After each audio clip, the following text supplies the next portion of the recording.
The best exercise for strength is the one you're not doing. As athletes, we have to prioritize our sport, right? If it's powerlifting, then it's squat, bench, and deadlift. Of course, you have to prioritize those lifts.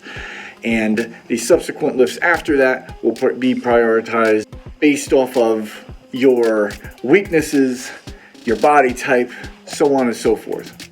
But if you neglect the other exercises that build up those exercises, those body parts, you're leaving a lot on the table.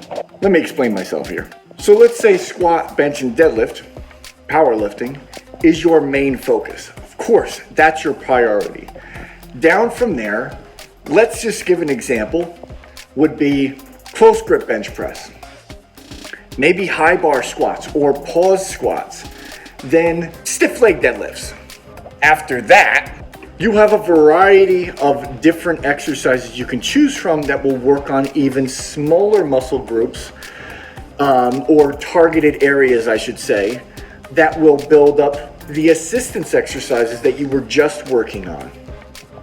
So, primary, subcategory, subcategory. The reason for this is if you have a weak area and you're only focusing on the primary movement, guess what happens? One of two things.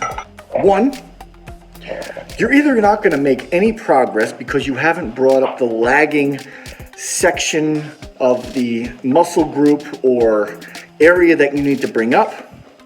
So your squat, bench, and deadlift don't move, right? Because you've just been hammering the squat, bench, and deadlift, the primary movements, and the supplemental. So you're wondering why. Two, you end up getting hurt because you don't have the stabilization in the actual joint because you haven't worked on it, i.e. external, internal rotations for your shoulders, maybe some actual knee flexion like leg curls instead of stiff leg deadlifts for the top part of the hamstring, you're working the bottom part of the hamstring. What I'm trying to say is, there's no wrong answer, but there is a right one. There's nothing too small.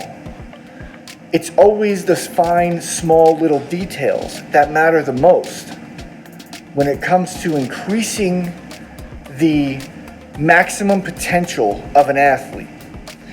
Of course, younger athletes in their prime are just going to get stronger and stronger and stronger. But what happens when they hit a plateau? This is why you'll see high-level athletes lately, I've been seeing, and I've been talking about this a lot, have really bad technical flaws that should not be happening, like the knees caving into where they're touching when they squat. And no, that should not happen. I don't care how popular of a person says it should happen. No, it shouldn't happen. This leads to injury. The only reason why it's fine and everybody thinks it's okay is because these people are genetically gifted. They got to the top very, very quickly and they didn't build a strong enough base to begin with.